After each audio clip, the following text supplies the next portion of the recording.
Hey, welcome back, everybody. Mark from Rams up here, and we got Paul Walia back on board once again, talking draft. What's going on, Paul? I'm excited. I'm excited. The draft is around the corner. Got my list of the day three dudes. Power picks part two. Shout out to Puka Nakua, number 17. Yeah, if you missed it, we did a Puka Power Picks Part One. That was several weeks ago, and what we're talking about here is draft picks, prospects that are going to slip in the draft potentially, very likely that deserve some recognition, deserve some consideration for our Los Angeles Rams later in the draft, day three. So Paul is calling this one, well, it's Puka Power Picks Part 2, Day 3 Dudes. He's got two names for this episode, so couldn't decide which one, so we're including both. And so you have a list of, what do we got, 10 or 11 guys we're going to talk about? I got 10 and an honorable mention. I just had to shout the guy out. Yeah, and it's kind of funny. And we have the receipts for this. Some of these guys we're talking about uh, last time seem to be moving up in the draft on some other draft boards. It's kind of interesting. Now, I'm not saying anything, but maybe everybody's reading this the same way we are.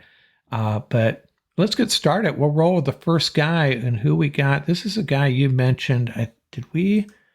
Did we talk about Bub Means a little bit a couple of weeks ago, the wide receiver out of Pitt? Yeah, I did mention him last time. I didn't get a chance to go too deep into it, but this time around, so the first time we did, we had the criterion of pick 100 or lower. I tried to really dig deep and say, who are the guys that no one is talking about. So this, he did get a little bit of recognition. He got a shout out on ESPN, and rightfully so. This kid is one of my favorites in the draft. He is just a beast of a wide receiver. Played at Pitt. Just to go over some of his highlights, played in all 12 games, started 10 in wide receiver. Honorable mention, all ACC, 41 receptions, 721 yards, 6 touchdowns. A solid prospect. Mark, he ran a 4.43 in the 40 at the combine, 39.5-inch vertical. He had the 8th best athletic score amongst receivers at the combine. Now, just think, Mark, that dynamic group of wide receivers that were there at the combine, he was number 8 amongst them. He's 6'1", 210, 33-inch wingspan. You just watch his tape, and he will just jump off the screen at you. Was he invited to the Senior Bowl? Is he a senior? I think he was at East West. East West, okay.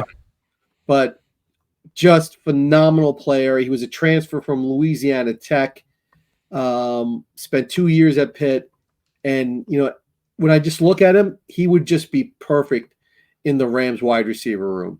He would be the perfect number 4 for the Rams. I'm really excited for him. And another thing I really tried to do, I tried to earmark players that were legitimate shots at being drafted by the Rams. So we're looking at guys that are definitely going to be day 3, probably on the lower end, really being overlooked, but legitimately could wind up with the Rams. And I think he would be a fantastic fit in Horns. So you're telling me he can block? He can block. He is physical as they come. That's the first thing you will notice when you watch him on tape.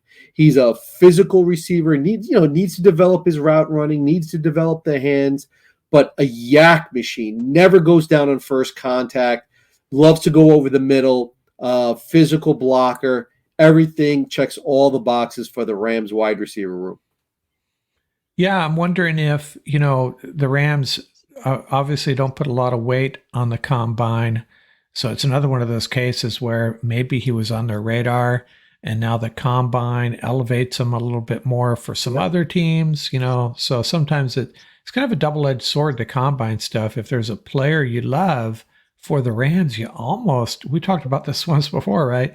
You almost hope they suck at the combine, but hey, it is what it is.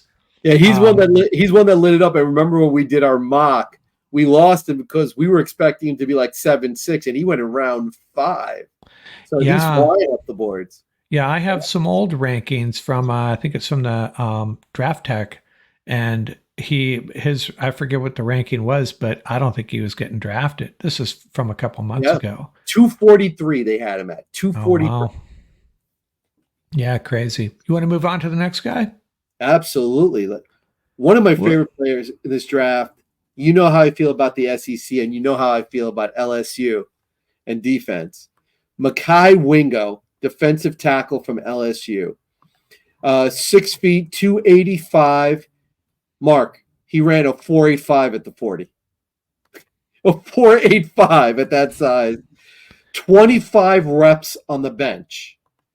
25 reps on the bench. And remember our part one Puka power pick, Jordan Jefferson. He led all defensive tackles. I was going to bring him up, yeah. The reps on the bench are one of my favorite activities at the combine. I use them all the time. I think it's one of the best predictors of guys that are going to do well in the NFL.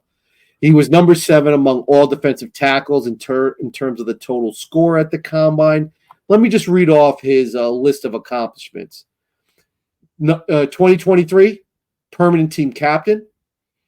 2023, SEC Community Service Team. 22, third team All-American. 22, second team All-SEC.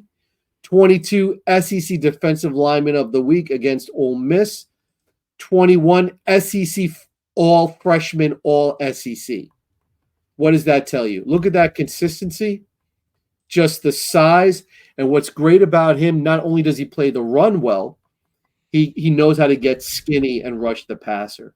Something that I thought was really, really impressive. But I just love, he's just a consistent, all-out, all-motor kid with a ton of talent. And he's just going to respond really well to NFL coaching. And I just read off his accolades. So he's got that character element, that work ethic component, everything that makes you a Puka power pick. He is definitely a day 3 dude, and I have a feeling he's going to wind up with the Los Angeles Rams.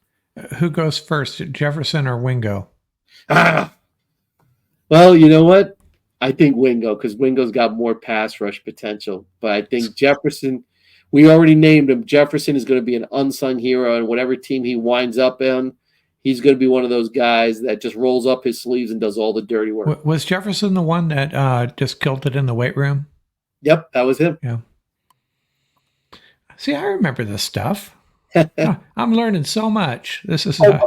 By the way, let me say this about Mekhi Wingo. So at LSU, as you know, they have the honor of wearing number 18. 18 means you represent all that is to be an LSU Tiger. Guess who wore number 18 this year? You know, I just saw that because I did a player focus on him, our new Tre'Davious White, correct? Right. Yeah. He also wore it. You're absolutely right. And, you know, go off on a tangent here. I was looking through, I did my player focus on Tre'Davious White, and the thing I did not include, he was involved in that hilarious play last year, might have been 2 years ago, where the opposition's offensive plays were blown across the field. Oh, yes. And he ran off and gathered them, and the refs were chasing him, trying to retrieve him. It was pretty funny. By the way, that was a great signing by the Rams. If that kid stays healthy, the Rams just got a bargain. Yeah, we're going to do an episode. I think our next roundtable, we got to hash out what this secondary is really going to look like. And I talked about it in the last episode. I took my hack at it, but I think you and Ian probably have a better take on it than I do. Well, I'm sure you hit some high points. I'm confident. And by the way, Rams Nation, we got mock draft number 10, our final mock draft before the actual NFL draft. And Mark and I get a chance to show off what I think is going to be the best sort of, I guess, plan of attack, if you want to say, Mark, for the Rams going into the draft. Oh, we'll have more than that. We got plenty of time. We got how long till the draft? Is it 4 or 5 weeks? Yeah, go for it. All right, we'll run a couple more. You're right. Yeah, we'll get a few more in, and I still want to have a couple other guys on to let them have a shot. And hey, I've asked people, especially the folks that are critical of our draft, hey, come on down. Hey, let you run a draft. And I know it's hard. A lot of these guys, they and I get it. It's easy to, throw darts at someone else's draft. And most of these guys, I suspect, just like me, and like Ian has said, he can probably do pretty solid through 3 rounds. You get into the 4th, 5th, 6th round. I think that's what a lot of viewers shy away from. So it's much easier to criticize 7th round picks than it is to actually make them. And that's why we have segments like this to Right. show off those 7th round, 6th round, 5th round picks that really wind up being just play far beyond their draft. And I still say there's no such thing as a bad 7th round draft pick. That's just how I feel about it. That's win-win all the way around. Yeah. Although I did see, again, going off on another tangent, I think it was ESPN ran a draft, and they had the last 2 picks for the Rams taking a punter and then a kicker. That's right. Yes. And that I get the kicker. I get the kicker, but I did not get the punter. But oh well, let's move on to the next guy, shall we? Who do we got? And we've talked about Tanner Bortolini, the center out of Wisconsin, a little bit. Somewhere along the line, he popped up. At one of our mock drafts, I took him. I think it was in round 5. Incredible value. So Tanner Bortolini, when it comes to the Rams offensive line, University of Wisconsin, I mean, come on. It's like that's our feeder team right there. So Tanner Bortolini from the University of Wisconsin, 6'4", 303. Mark, I got a question for you. What player had the highest athleticism score among all centers at the Combine? This year's Combine? Was it Bortolini? Was Bortolini. Wow. He ran a 4.9 440, threw up 21 reps on the Combine. And here's the best part. Are you ready for this? He had the fastest 3-cone time ever for a center at the Combine. That's crazy. And he's not necessarily a small center either. Not at all. He broke Jason Kelsey's record. Oh, wow. And so why is he not a day 1 or day 2 anyways? Why isn't he a day 2 pick? It gets even better, and that's a good question. I think it's interior offensive line. That's probably why, if I answer not a glory position, easy to overlook unless you want to win a championship, right? So let's take a look at what else. It gets even better, Mark. Take a look at this. He played 4 of the 5 OL positions for Wisconsin, which just shows you his incredible flexibility position-wise. Over 1,900 snaps during his time in Wisconsin. This kid's played a lot of football, no? The way they describe him, the coaches, all about leadership and team-first mentality. And you know what I love? I love the scholar athletes, academic All Big Ten 2023, honorable mention All Big Ten 2022, academic All Big Ten 2022, 2021, academic All Big Ten. What do you think about that? Well, here's a question for you, though. Now, Logan Bruss, we'll start with the beginning. Start from the beginning. Rob Havenstein, David Edwards, Logan Bruss. Edwards was decent. Havenstein's been very good. Logan Bruss, not so much. But I thought Logan Bruss was attractive to the Rams because he thrived in the zone blocking scheme, which I thought was Wisconsin's thing. Is that not the case anymore, or not the case with Bortolini? Can he thrive in the Rams, modified rushing attack? Well, I knew you were going to ask me that. So let's take a look at Bortolini. Bortolini, University of Wisconsin, this year set for the University of Wisconsin, they set all sorts of records for their passing offense for a team that's known for their power running scheme, correct? Right. So they led the Big Ten in third down conversion rate this year. So they set school records in attempts, completions, second fewest interceptions in program history. He posted an 80.3 pass blocking grade via PF. That's the highest for any Badger and the 7th highest in all of Big Ten. So that's what I looked at. I wanted to see, could he fit our system? So we know he could pass block. When you watch him play, not only can this kid get downfield, he would be great in that power zone scheme. He would be great on the stretch plays. He can do it any way you want it. This kid can play football. There was one play where I'm watching him. He had blocked the guy. The running back was well past the defensive player. Bortolini just threw him down and pancaked him anyway. So that's that edge that he brings to the O-line. But he can mix it up any way you like in the power scheme, in that zone stretch scheme. He definitely has the potential. We saw the athleticism score, right? Think about it. He's got it all. This kid is a complete package. I think for the Rams, he'd be a great value pick. Backup Avila at center. I could see this kid playing guard. Just unbelievable potential, and keep that Wisconsin Badger feeder system going. I just love the way this kid plays football. Yeah, I think we do need to add some depth. Just unsure of what we have after Noteboom, our sixth man.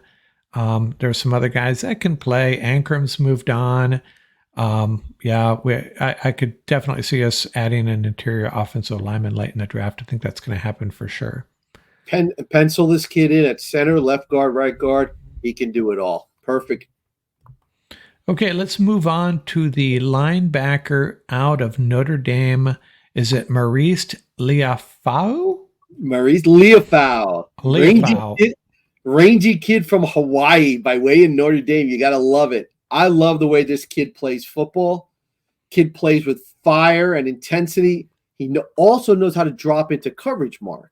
So that linebacker that plays next to EJ53 has a lot of coverage duties. He has to be able to blitz. He has to be able to play the run. He has to be able to cover running backs. He has to be able to cover jack tight ends. He can do it all.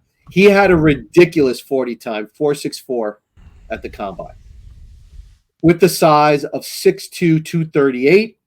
So he can jack tight ends on the line. He can drop into coverage. This kid knows how to play football. He played every linebacker spot for Notre Dame. He was even used to rush the passer when he got a chance to rush the passer. 25 pressures and 3 sacks in only 129 pass rush reps. Gave up very little in coverage, Mark. He was targeted 11 times, gave up only 62 yards. 34-inch wingspan with the 34-inch arms. So can you take a look at that wingspan? He needs some solid coaching. The one thing I will say, he needs to channel that aggression, gets out of position, but once he does that, he's going to be the perfect complement on the inside. At Notre Dame, he played in 12 games, 12 starts at linebacker senior year, 44 tackles, 23 solo, 6 TFL, 3 sacks, pair pass breakup, 2 quarterback hurries, forced a fumble, and recovered another. Right? Nice production. Not bad for and kid that they're projecting to be available in round 6. Jump all over this kid. He's going to fit in perfectly and be a great contributor, whether it's on special teams. But I definitely see this kid being an instant contributor for the Rams. Yeah, if there's a position where I think we're a little thin, Ernest Jones is awesome. After that, I mean, Roseboom gets it done, but there's not a lot after that, not a lot to get excited about. We got your guy from Rutgers. Who knows about him? Jake Hummel. Yeah. So, yeah, a linebacker late in the draft is almost a done deal. Unless they, package a bunch of picks and move up to grab somebody or trade some picks for Hassan Reddick or someone like that. Linebacker is going to be on the menu for sure. And you know what I've noticed in this year's draft? I mean, it's still early, obviously, and a lot of this is just based on projections. But there's a lot of athleticism at linebacker that's not really getting talked about. A lot of these players that are they run well, they're athletic, they have that change of direction, that ability to be explosive. In the later rounds, which I think is really interesting. So you're not just getting these, remember the old days, you get those plotter, middle linebackers in the lower rounds. Now you're getting tremendous value in terms of athleticism. So a guy like Micah Kaiser comes to mind, someone like that. Remember that? Yeah, and he was a good player, but he had his limitations. Absolutely, yeah. I remember they were hoping, they gave him 59, I think, if I'm not mistaken. They were hoping he would be a London Fletcher type. Yeah. He might have had a much more prosperous career, but he had that bad injury, and I think it was year 2 or 3. Someone on his one of his teammates took him out, if I remember correctly, from behind, came up and hit him in the back of the knee, and it was not pretty. Okay, let's move on to a running back you want to talk about. One of my favorite running backs, an absolute sledgehammer. So the one reason I want to talk about this kid is Kendall Milton. I just think he is a running back. He is one of those classic workhorse running backs. I know people throw around that term, but watch this kid play, and it's a matter of just give him the ball, and he just goes north-south. He's got enough wiggle to make people miss. 6'1", mark, 225. 4'6", 240, 19 reps on the bench. He's just a downhill runner. Just give him the rock. What I like about him when I watch him on film, this kid does not go down on first contact. It takes a gang of tacklers to bring him down. He's going to be great in the red zone, short yardage beast, but the way I see him, and he would be a great complement to Iron Kyren. When the Rams are in the lead and they want to drain the clock, give this kid the ball, and he will move the chains, and he will beat up on that defense. Doesn't really have a great sort of, if you want to say history catching the ball. Only a couple of catches in both seasons, but that's something you can learn. Also needs to work on his blocking skills. Again, something else you can learn. I'm sure the Rams will, sort of bring him up to speed, excuse the pun. But as a rotational power back, Mark, there is not another back with the value that this kid will have for the Rams. Was he Georgia's number one quarterback, or was there someone else ahead of him? Say that again? Was he Georgia's number one running back, I should say? Well, technically, yeah. Technically, he was. They also had, what was his name? Number 30. I forgot his name. The other running back that I like from Georgia, who's actually a more complete back in terms of catching out of the backfield. So, but, his numbers, 121 carries, 790 yards, 6.5 yard average. Mark, 14 touchdowns. 14 touchdowns. Can you imagine that? Yeah, and there have been some good ones come out of Georgia, huh? Yeah, not bad at all. Yeah. Okay. Yeah, running back is a position where I think the Rams, I don't think they need to draft a running back, but as I have made the argument, assuming if you're going to come out of here with 11 picks or whatever, I think you should draft a running back every year. If you're going into a draft with 7 picks and you're making 7 picks, maybe not. But yeah, I'd definitely add a running back if things go the way I think they're going to go. And the Rams come out of this with, 10 to 12 picks, something like that. And to expand upon that thought, you're spot on. Let me tell you why. Number one, it's a position that's completely undervalued now in the NFL, right? Because for multiple reasons, right? The high rate of injury. So teams are hesitant to invest long-term contracts, huge investments in terms of money. So you very rarely see that now with running backs for that reason. That means that there are a lot of running backs that are out there. Also, the draft has been churning out these high impact, low cost running backs. So to have one sort of coming into the mix every year, you're absolutely right. Right? Keeps that room fresh. Helps keep your star players fresh. Iron Kyren, we saw him with the broken hand. So I think you do need those big sledgehammer backs that can absorb a lot of the punishment, particularly late in the game in those short yardage situations. Iron Kyren has proved that he's a beast in the red zone, but you don't want to run the player into the ground. Listen, the Rams have to learn a valuable lesson. Aaron Donald said he was burnt out, and look what they've done to Cooper Kupp. All right? The Rams have to do a better job of keeping their star players fresh, rotating players in, and allowing them to have longevity in the NFL. Yeah, I've always had an issue with that where, teams, even when they have, a 17-point lead in the fourth quarter, they don't run their backups out there a little bit. Crazy. So what do we got next? We have a safety / linebacker out of Miami. Yeah, one of my favorite. I really feel he's a sleeper. I don't feel he's getting enough recognition. So he played safety at Miami. When he got to Miami, he was 6'4". They had listen to this, Mark. They had him listed at 208. He's now 6'4", 231, 34-inch arms. He's a former safety. They now project him as linebacker. I mean, he would look great next to EJ53 as well. I mean, this kid is tough as nails. He's uber talented, only 21, scratching the surface of his potential. He can bring that dimension of toughness and pass coverage to that William inside linebacker position. Everything when I watch him, he's the best when he's in the box. He looks great when he's in the box. But his pass coverage drops are going to be amazing because the kid's a former safety. It only makes sense. In 2023, started all 12 games, ranked second on the team with 73 total tackles, 48 solo, 1 interception, 2 forced fumbles, 5 pass breakups, 1 fumble recovery, and he played his best against top-notch talent. They played Florida State twice. Twice, this kid had 9 tackles. 18 tackles both in 2 games against Florida State. So he's going to be a linebacker at the NFL level, though. Absolutely. I think so. But it's more of like a hybrid position anyway. Think about it, right? When we go into that look. But the fact that he could just – the way he plays, he's like a heat-seeking missile. But it's just the skill set. The kid is talented.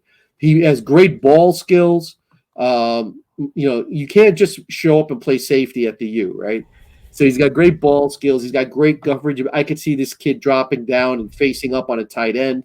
So I think he would give the Rams such incredible versatility and flexibility in that look. So I think he would be a great fit for the Rams. And like I said, part 2 of our of this segment is really not just sleeper picks, but the guys who would fit in well, the dudes that would fit in well for the Rams. Yeah, so it'd either be, in the ideal world, Liufau or Williams for the Rams. Not both of them, but one of them maybe. And both of them great fits. Yeah. Both of them would be great fits. Let's move on to the wide receiver out of Texas A&M. I'm going to let you handle that first name for the. Ainias Smith, yeah. So this is one of my favorite players in the draft, and I was really disappointed. I'll tell you why. He showed up at the combine at the medical, and they found a stress fracture in his shin. So he didn't get a chance to perform. But this kid is so tough. You know what he did? He said, well, the stress fracture is in my shin. Let me throw up the bench. So that's the kind of player right there you want. That's the kind of player you want on your team. That's a Puka power pick right there. He's a wide receiver, tough as nails, 5'9", 190. So he's rocked up. He's willing to go over the middle, blocks like a fullback. That's the first thing the coaches, when they talk about him, they said a wide receiver, a slot wide receiver that when he goes in motion loves to block. Like I said, he couldn't run at the combine, but he threw up 21 reps on the bench, Mark, a wide receiver. Right? He's a former running back who runs like a running back. He's got great yak ability and exceptional return skills. Mark, with the new rule changes, now returners are a priority again for the Rams, right? No more fair catches. Let's try to get some sizzle into our return game. I think he's probably the best return man in college football right now for this year. Yeah, absolutely. He was the first player in conference history to total over 2,000 receiving yards and 800 punt return yards for his career. So that we're talking about a player that's got some real take it to the house ability.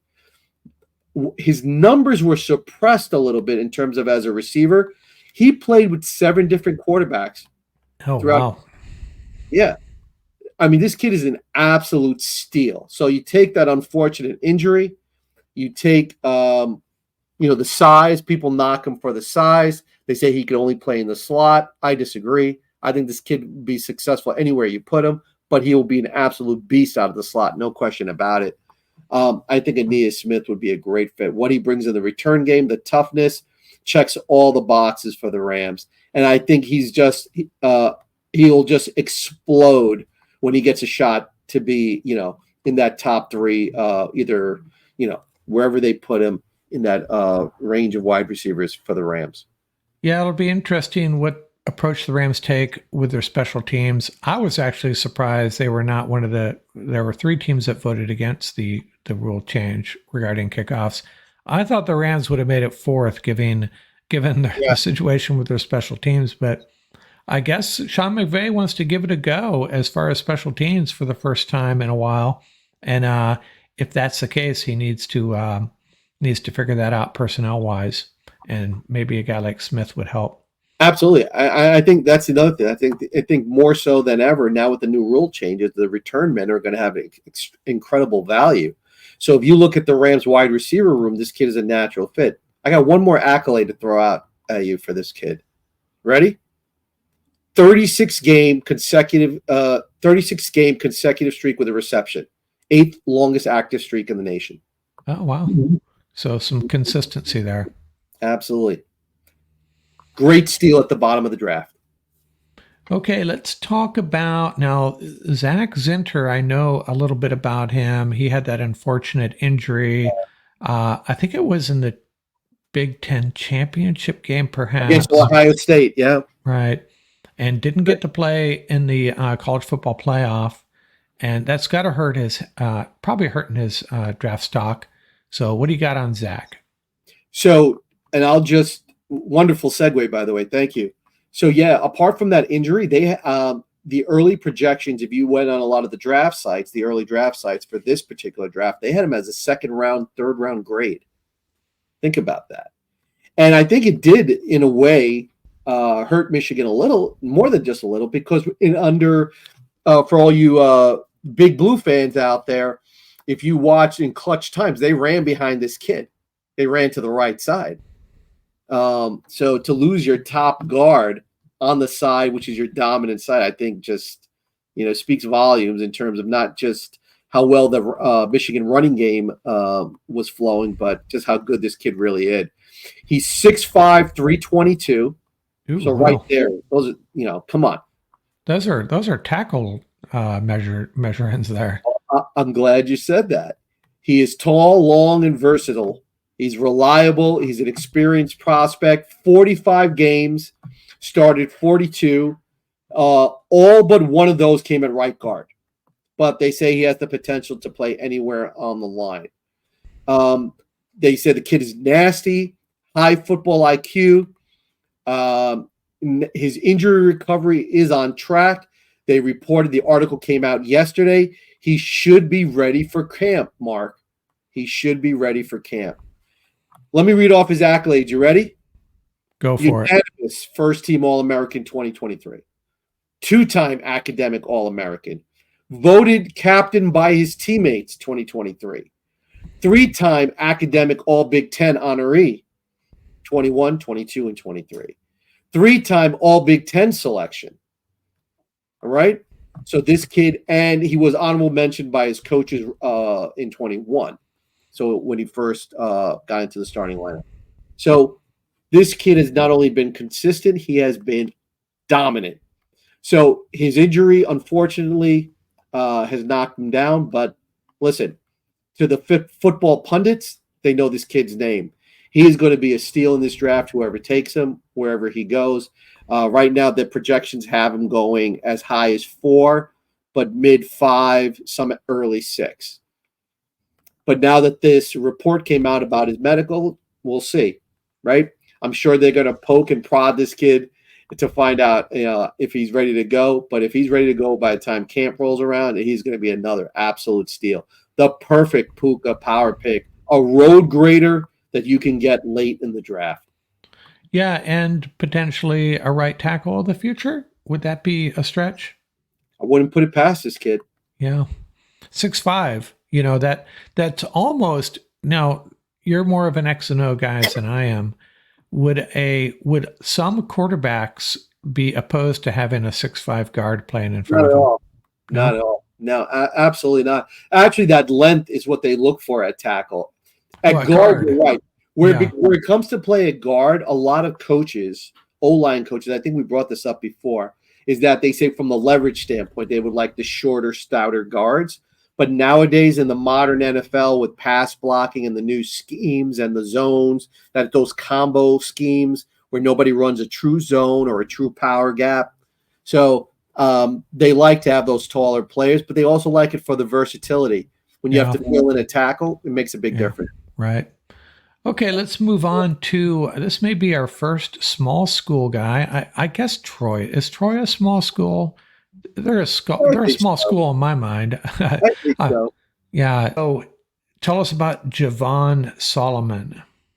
All right. So Javon Solomon, he's another Puka power pick. I mean, this kid is, we talk about just shredded. 6'1", 245. He ran a 4.7 240, 23 reps on the bench. All right? 23 reps on the bench, dude. That's impressive. Kid plays with fire. Kid plays with heart. Loves to run down plays from the backside. 2023 All Sun Belt first team. 2022 All Sun Belt third team. 2021 All Sun Belt first team. This year, he was, like I said, was named to the first team. He led all of the FBS with 16 sacks, ranked 9th with 18 tackles for loss. He set the single season sack record and the Troy FBS sack record.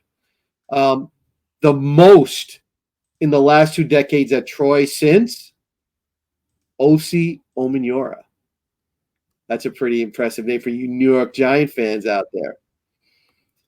He finished his career second all-time at the Sun Belt and Troy history with 33 career sacks. Forced 2 fumbles in Troy's Sun Belt championship game victory over Appalachian State. So the kid comes to play. Just look at all those accolades. This kid knows how to produce. Doesn't matter where. This kid, I think, would be a value pick as an edge rusher.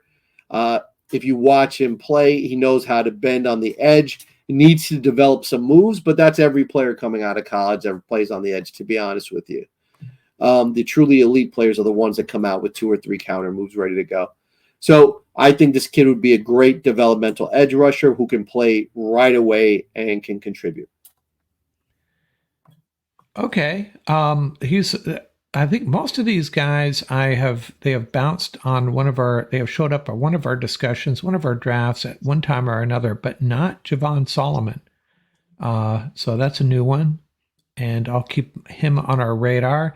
I have draft tech showing him again. This is a couple months old. He was in the 200s, so he is a true sleeper. Yeah, he's probably much higher now. A lot of people have picked up on him because he works out so well. He's so athletic. And by the way, the other guy we've talked about, is it Jalix Hunt? Is it Jalix? The player you like, yeah. Yeah. He had a pro day at Houston Baptist, Houston Christian, whatever the school's called. I've heard it called a couple different names, and there were scouts from like 8 teams that showed up. And I saw him mocked to someone. I think it was the 3rd or 4th round now. So he is soaring up the charts. The mock drafts that are coming up, Ram Nation, are going to be really, really interesting because I spent some time looking at the first round, and the quarterbacks are so overvalued. The wide receivers are so overvalued. A lot of players are going to get pushed down. Mark, there is a good chance that players like Verse, Byron Young, they're going to get pushed down to the point where the Rams might be able to stand pat and get the player. Byron Murphy, you mean?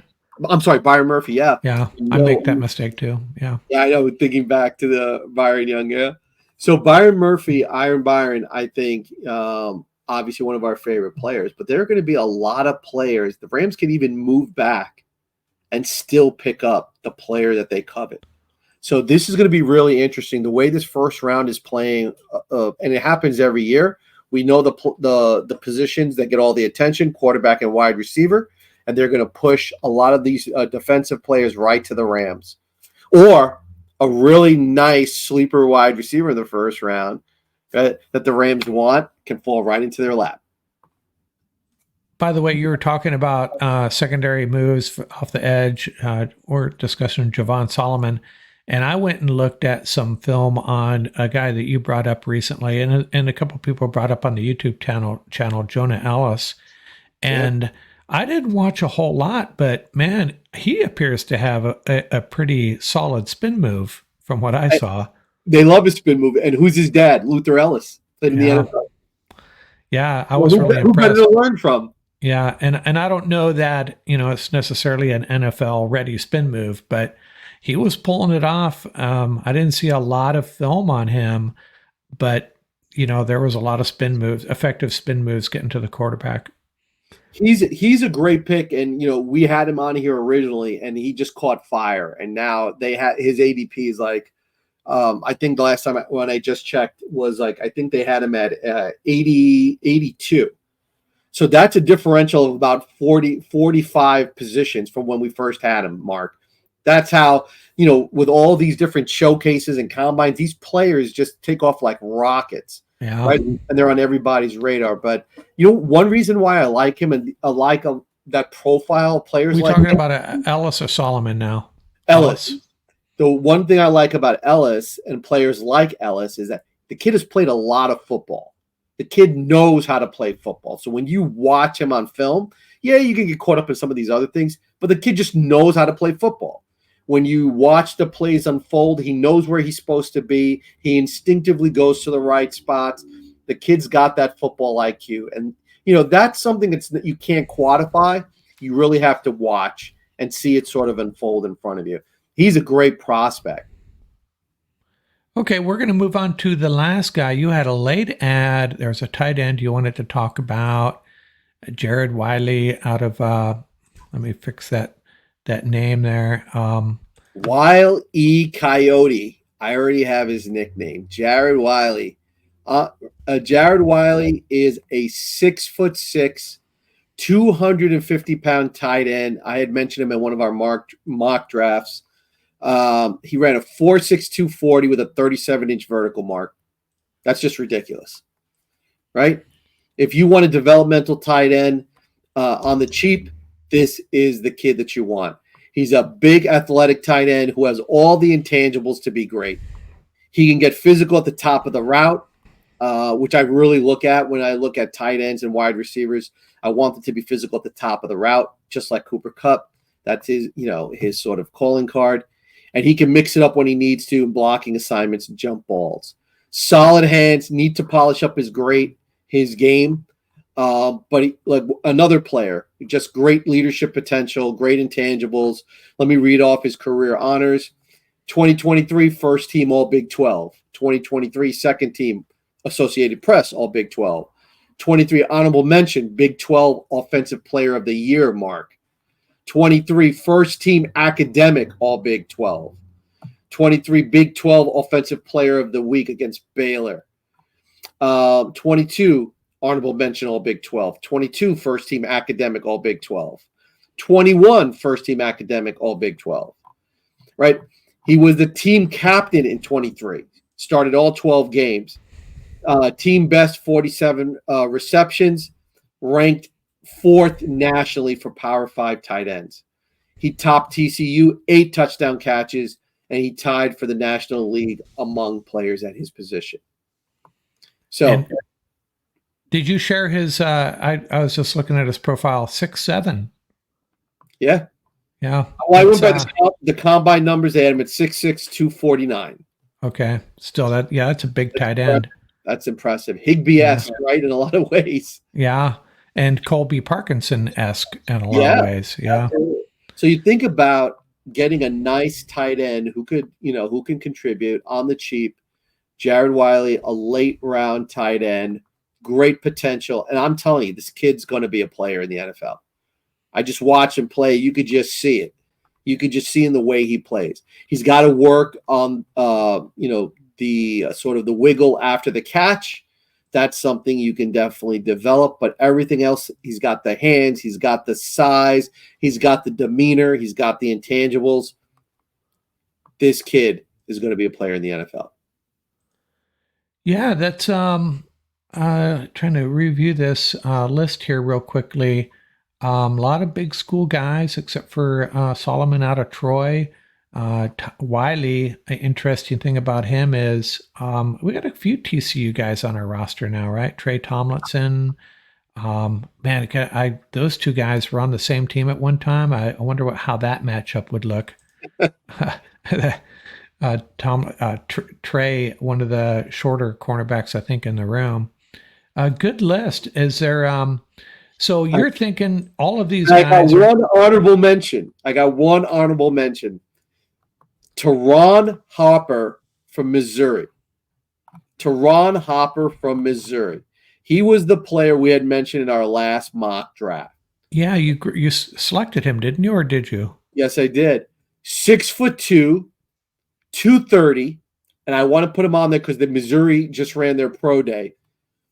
He ran a 4.63 in the 40, 7.25 in the 3-cone, 36-inch in the vertical, 10'4" in the broad.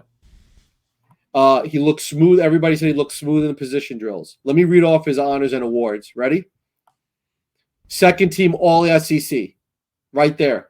I'm sold. Love it. Coaches vote. 23 Butkus Award finalists. 23 Bronco Nagurski Award watch list. 23 Senior Bowl watch list. 55 tackles through 10 games for Mizzou. He led the Mizzou defense. Created havoc on the field. Recording 6 tackles for a loss, go along with 3 sacks, 6 quarterback hurries, 3 pass breakups. Unfortunately, he got hurt. This kid just reminds me of just like all those great, like Nick Bolton, who played for the Chiefs, but just more athletic. I love his athleticism. When I watch him play, he's always taking a straight line to the ball carrier. I just love it. And he's able to do it all. He can blitz. He can play in pass coverage. He hits like a ton of bricks. He loves to shoot gaps. I think he would bring just a dynamic element to this defense playing next to EJ53. And the most important thing you shared there for me anyways, I'm not sure which award it was you mentioned, but to get recognition from the SEC coaches. And Missouri is not, they're not one of the marquee programs in the SEC by any stretch, but for the coaches to recognize him, that's pretty impressive. Because they got a game plan against him, and they saw the havoc that he was able to sort of unleash on their offense. So I think he's going to be a great ball player. And I'm really liking every player on this list because they bring that Puka element. They are tough as nails. They are relentless. They're team first mentality. And they are gym rats. They're never going to leave the gym. Yeah. And what did Puka say? I think you shared this. Someone asked him, how did they miss? How did they miss on you, all these teams? And they said they couldn't gauge my competitiveness. They don't know how competitive I am. Exactly. He said that at the interview, and he's spot on. And these guys know how to compete. They know how to win. They're all winners. The guard from Michigan that we just talked about. Look at that vicious injury, gruesome injury, right? And he's ready. That's all he's been focusing on. He wants to be ready for the camp. Yeah, so I'm going to have to put together a final list of your Puka Power picks, your day 3 dudes, and it's going to be really interesting to see how many of these fall to the Rams. Come on, baby. Yeah. Come on, Sneed. This is going to be the first draft in quite a while where I'm super excited. It's always fun, but this is going to be a special one, I think. I agree. For Ram fans. The direction that the Rams go in this draft, I think, is so crucial for this season because I really do believe that they can make a really deep run, and I think they can win it all. And the way their team is currently set up, we've read all the articles that sort of lopsided towards the offense, all the money that's on that side of the equation for the Rams. But think about it for this year, Mark. It's really, really important to draft. I'll tell you why. Number one, got to get some immediate firepower for the defense, right? Without having to blow up your salary cap. And the only way you're going to do that is bringing in these young players. Number two, they got to juice up the special teams.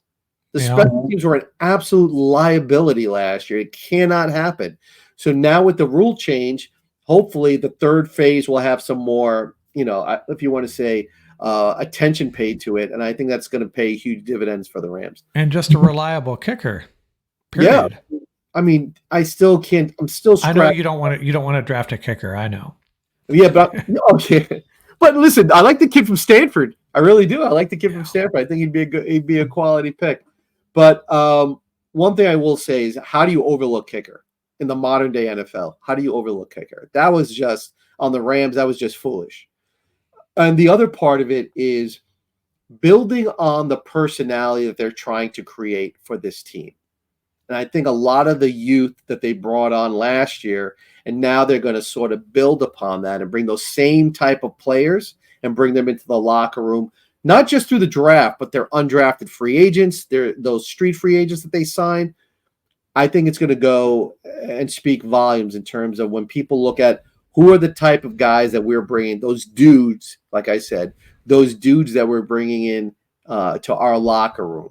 Yeah, are they those AD 99 types that are willing to give it all for the team?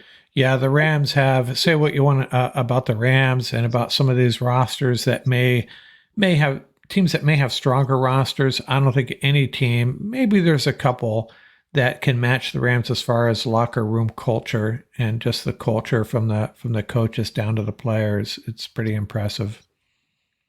Yeah. I'm really excited. I hope Ram Nation, you are as well. I mean, it's been a long time coming. It's been 2 frustrating seasons, and watching AD 99 just walk away from the game. I'm like Marshall Faulk. I still believe he's coming back. I think there's definitely more to this story. It just seems too, I don't know. Maybe it's just me. It just seems so hard to digest. It just doesn't make sense in a lot of different ways of processing it. I wish we could read his mind. If we could only read his mind. And maybe it's something that Sean McVay and Les Snead, maybe they know. That's right. Hey, Sean, make sure you go on an early tear, a nice 6-0 start, so that AD starts getting the itch. Yeah, it's going to be a fun year. Well, that's all I got for this one. You got anything else you want to add before we sign off here? Hey, no, I'm looking forward to a couple more mock drafts with my boy Mark. Definitely check out the roundtables. Great roundtables, great discussion weekly through Rams Up. And Ram Nation, remember, double barrel ram horns. Yeah, there you go. Okay, Paul, thanks a lot for joining, and we'll get to another mock draft here real soon. Absolutely excited. Okay, out here.